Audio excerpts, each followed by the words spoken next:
సమాన స్థాయి కలిగిన ఇద్దరు హీరోలు లేదా ఇద్దరు హీరోయిన్లతో సినిమా తీయడం అంటే అంత ఆషామాషి విషయం కాదు. నిర్మాతకు అది నిజంగా కత్తి మీద సామే. ఆ హీరోలు లేదా హీరోయిన్ల ఈగోలు హర్ట్ కాకుండా చూసుకోవాలి. ఇద్దరు హీరోలతో తీస్తున్నప్పుడు వారి ఇమేజ్లను, వారి అభిమానులను దృష్టిలో పెట్టుకుని సినిమా తీయాలి. అందుకే ఎందుకు ఇంత తలనొప్పిరా బాబు అని చాలామంది నిర్మాతలు మల్టీ స్టారర్ చిత్రాల జోలికి వెళ్ళరు. ఇప్పుడే కాదు, పాత రోజుల్లోనూ నిర్మాతలకు ఇలాంటి ఇబ్బందులు ఉండేవి. నటరత్న ఎన్టీఆర్ నటించిన శ్రీకృష్ణ విజయం సినిమా విషయమే తీసుకోండి. ఆ సినిమా ప్రారంభించే నాటికి ఎన్టీఆర్, ఎస్వీఆర్ మధ్య మాటలు లేవు. వారిద్దరి మధ్య పచ్చగడ్డి వేస్తే బొగ్గుమని మండే పరిస్థితి. అయినా ఎన్టీఆర్ను ఒప్పించి ఆ కాంబినేషన్ సెట్ చేశారు నిర్మాత ఎంఎస్ రెడ్డి. అలాగే ఆ సినిమాలో జమున, జయలలిత హీరోయిన్లు. సెట్లో రోజు వీరిద్దరి మధ్య గొడవే. ఈ సినిమాకి వీరిద్దరిని ఎందుకు తీసుకున్నాను రా బాబు అని నిర్మాత ఎంఎస్ రెడ్డి బాధపడేవారు. అయినా చాకచక్యంగా వ్యవహరించి మొత్తానికి ఎలాగోలా శ్రీకృష్ణ విజయం చిత్రాన్ని పూర్తి చేశారు ఆయన. జమున, జయలలిత మధ్య ఎలాంటి గొడవలు జరిగావో ఈ వీడియో ద్వారా మీకు అందిస్తున్నాం.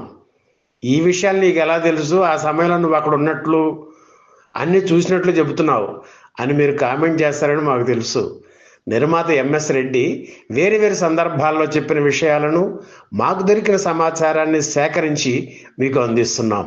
శ్రీకృష్ణుడికి అష్టభార్యలతో పాటు మరో భార్య వసుంధర కూడా ఉందనే కథాంశంతో శ్రీకృష్ణ విజయం చిత్రం తయారైంది.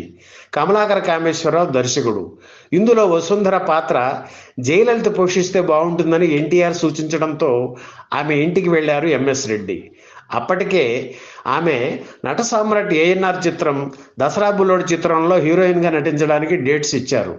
కానీ వసుంధర పాత్ర నచ్చి దసరా బుల్లోడు చిత్రం డేట్స్ క్యాన్సిల్ చేసి శ్రీకృష్ణ విజయం చిత్రానికి ఇచ్చారు. ఈ సినిమాలో సత్యభామ వేషం తను వేస్తానని కబురు చేశారు జమున. సత్యభామ అంటే ఆమె తర్వాత ఎవరైనా కనుక ఎంఎస్ రెడ్డి ఒప్పుకున్నారు. అయితే తను సీనియర్ కనుక టైటిల్స్లో తన పేరు ముందు ఉండాలని జమున షరతు విధించడంతో ఎంఎస్ రెడ్డికి సినిమా కష్టాలు మొదలయ్యాయి. ఆర్టిస్టుల పరంగా కాకుండా వసుంధర పాత్రకు ఉన్న ప్రాధాన్యం బట్టి జయలలిత పేరు మొదట వేస్తామని జమునకి నచ్చజెప్పారు ఎంఎస్ రెడ్డి. తన స్థాయికి తగ్గట్లుగా ఆర్టిస్టుల అందరి పేర్లు వేసి చివర్లో మరియు సత్యభామగా జమున అని వేయండి అని అడిగారు జమున. దానికి సరేనన్నారు ఎంఎస్ రెడ్డి. ఎంఎస్ రెడ్డి కష్టాలు అంతటితో తీరలేదు కదా, మరింత ఎక్కువయ్యాయి. తొలి రోజు సత్యభామ గెటప్లో సెట్లోకి వచ్చారు జమున. జయలలిత అప్పటికే సెట్లో ఉన్నారు. జమున రావడం చూశారు, కానీ అదేమీ పట్టించుకోకుండా ఏదో నవల చదువుకుంటున్నారు. జమున ఈగో హర్ట్ అయింది. జయలలిత కంటే తను సీనియర్. మొదటిసారిగా సెట్లోకి వచ్చినప్పుడు ఆమె లేచి నిలబడాలి, దగ్గరకు వచ్చి పలకరించాలి. అదేమీ చేయకుండా పుస్తకం చదువుకుంటుంది. ఏమిటి అని జమున బాధపడ్డారు. పోనీ బాధపడి ఊరుకుంటే బాగుండేదేమో. అలా కాకుండా కోపంతో జయలలిత దగ్గరికి వెళ్ళి, నేను నీకంటే సీనియర్ని, లేచి విష్ చేయాలి అనే జ్ఞానం కూడా లేదా నీకు అని అడిగారు. అప్పటికి కూడా జయలలిత లేచి నిలబడలేదు. పుస్తకం చదువుకుంటూనే నాకు అలాంటి ఫార్మాలిటీస్ లేవు అన్నారు. దాంతో జమున కోపం రెట్టింపైంది. అయినా చేసేదేమీ లేక విసురుగా వెళ్ళి మరో కుర్చీలో కూర్చున్నారు. అరగంట తర్వాత షూటింగ్ మొదలైంది. జయలలిత ఏడుస్తూ డైలాగులు చెప్పే సీన్ అది. దర్శకుడు కమలాకర కామేశ్వరరావు షాట్ తీస్తున్నారు. సీన్లో లీనమై జయలలిత ఏడుస్తుంటే జమున కలగజేసుకొని, అంత గట్టిగా ఏడిస్తే నా డైలాగ్ ఏం కావాలి అన్నారు గట్టిగా. జయలలిత ఏడుపు ఆపేసి, నా ఏడుపు నేను ఏడ్చాను, నీ ఏడుపు ఏదో నువ్వు ఏడ్చుకో అన్నారు. ఇక అప్పుడు జమున పరిస్థితి ఎలా ఉంటుందో మీరే ఊహించుకోండి.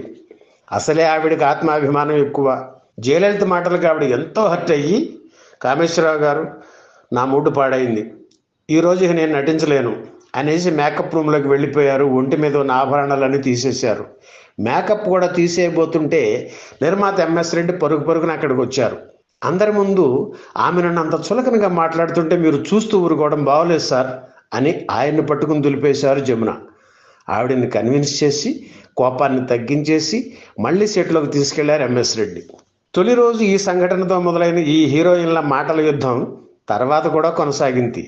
నువ్వెంత అంటే నువ్వెంత అనుకునేంత వరకు పరిస్థితి వెళ్ళినా ఎంఎస్ రెడ్డి ఎప్పటికప్పుడు వారిద్దరి మధ్య మంటను ఆర్పేసేవారు. ఇలా కీచులాడుకుంటూనే మొత్తానికి శ్రీకృష్ణ విజయం చిత్రం షూటింగ్ పూర్తి చేశారు జమున, జయలలిత. ఈ వీడియో మీకు నచ్చితే లైక్ చేయండి, షేర్ చేయండి, వెంటనే సబ్స్క్రైబ్ కూడా చేయండి.